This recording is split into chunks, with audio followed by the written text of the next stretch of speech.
যারা ছিলেন। نحمده ونستعينه ونستغفره ونؤمن به ونتوكل عليه ونعوذ بالله من شرور أنفسنا ومن سيئات أعمالنا من يهده الله فلا مضل له ومن يضلله فلا هادي له ونشهد أن لا إله إلا الله وحده لا شريك له ونشهد أن سيدنا ونبينا ومولانا محمدا عبده ورسوله أرسله بالحق بشيرا ونذيرا وداعيا إلى الله بإذنه وسراجا منيرا صلى الله تعالى عليه وعلى آله وأصحابه وسلم تسليما كثيرا كثيرا أما بعد فأعوذ بالله من الشيطان الرجيم بسم الله الرحمن الرحيم اتل ما أوحي إليك من الكتاب وأقم الصلاة إن الصلاة تنهى عن الفحشاء والمنكر ولذكر الله أكبر والله يعلم ما تصنعون صدق الله مولانا العظيم আলহামদুলিল্লাহ। দুই প্রকারের ছাত্রদেরকে ফজিলতের পাগড়ি পরানো হলো। এক প্রকার তো যারা কোরআনে কারিম মুখস্থ করে হাফেজে কোরআন হয়েছে,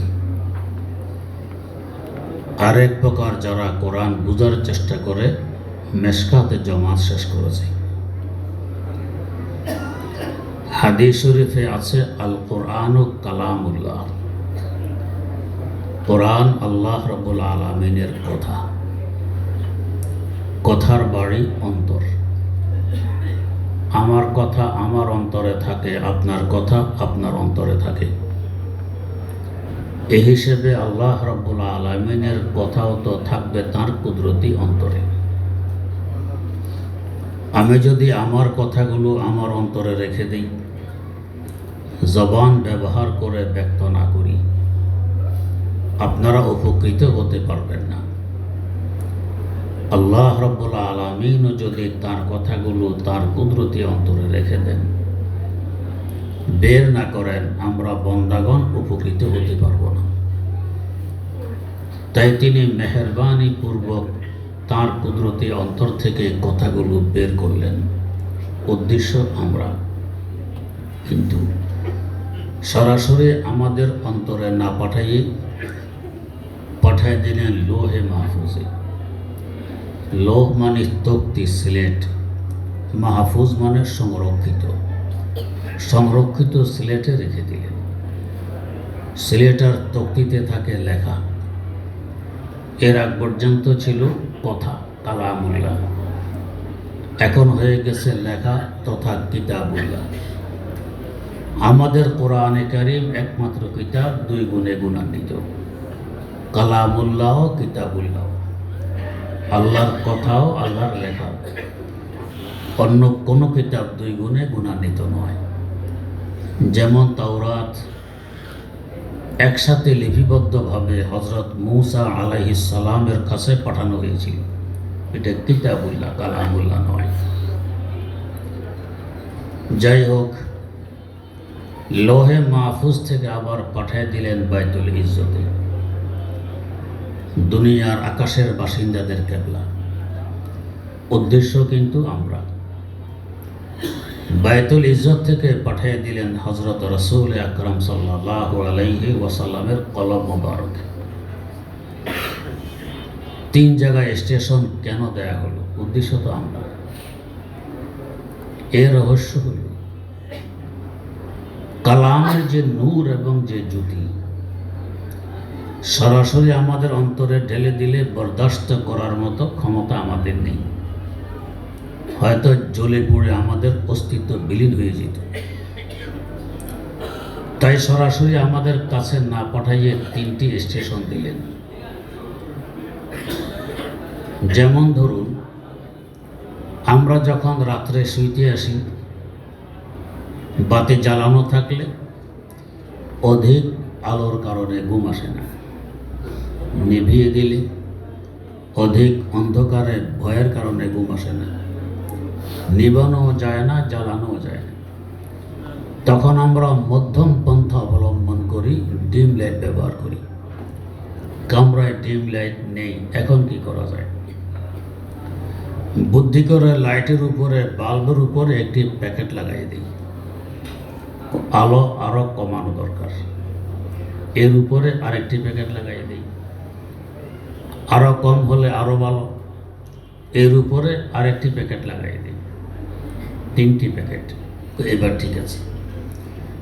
এই সময় যদি কোনো অবুঝ শিশু এ কামরায় আসে, সে ভাববে বাতিটির পাওয়ার নেই, আলো নেই। আপনারা এমন ভাববেন না, পাওয়ার আছে, আলো আছে আপন জায়গায়। নিয়ন্ত্রণের কারণে আমার কাছে এসে পৌঁছতে পারতেছে না। তো আল্লাহ রাব্বুল আলামিনের কালামের যে নূর, যে জ্যোতি, নিয়ন্ত্রণবিহীন আমাদের কাছে পাঠিয়ে দিলে জ্বলে পড়ে বর্ষ হয়ে যেত। 3 জায়গায় 3টি স্টেশন দিয়ে 3বার নিয়ন্ত্রণ করা হলো। ধরুন 3টি প্যাকেট লাগানো হইল। নিয়ন্ত্রণ কারণে আমরা যদি দেখতে পারতেছি না, বুঝতে পারতেছি না। ওই চক্ষু আমাদের নেই, ওই বুঝ আমাদের নেই, ওই অবুঝ শিশুর নেই। 3টি প্যাকেট লাগানোর পর অবুঝ শিশু কামরায় আসলে সে ভাববে বাতিটির আলো নেই, ওই বুঝ তার নেই। আপনারা ভাববেন না, যেহেতু আপনাদের বুঝ আছে। তো নিয়ন্ত্রিত অবস্থায় আমাদের কাছে এসেছে, আমরা আলো দেখি না, বুঝার মতো বুঝ নেই, তাই বুঝি না। যাদের দেখার ওই চক্ষু আছে, বুঝার ওই অন্তর আছে, তাদের মধ্যে অন্যতম ইমামুল আসর হযরত শাহ আনোয়ার কাশ্মীরি রাহিমাহুল্লাহ।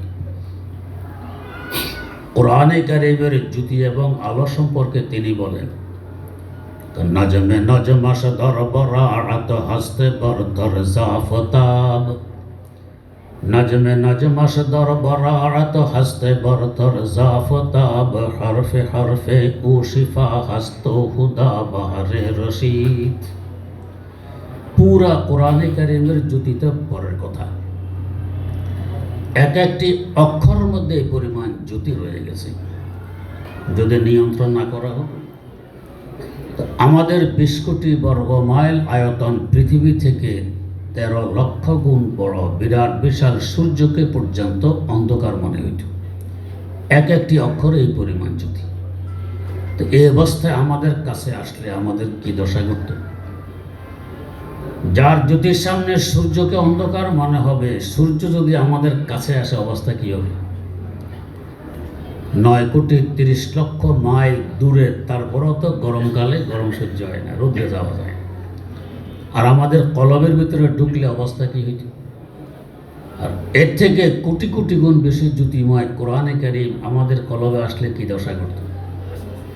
আল্লাহ পাক 3 জায়গায় এনে 3বার নিয়ন্ত্রণ করে আমাদের কাছে পাঠাবেন। এখন আমরা সইতে পারবো, তাই আদেশ আসলে উতলু মা উহিয়া ইলাইকা মিনাল কিতাব।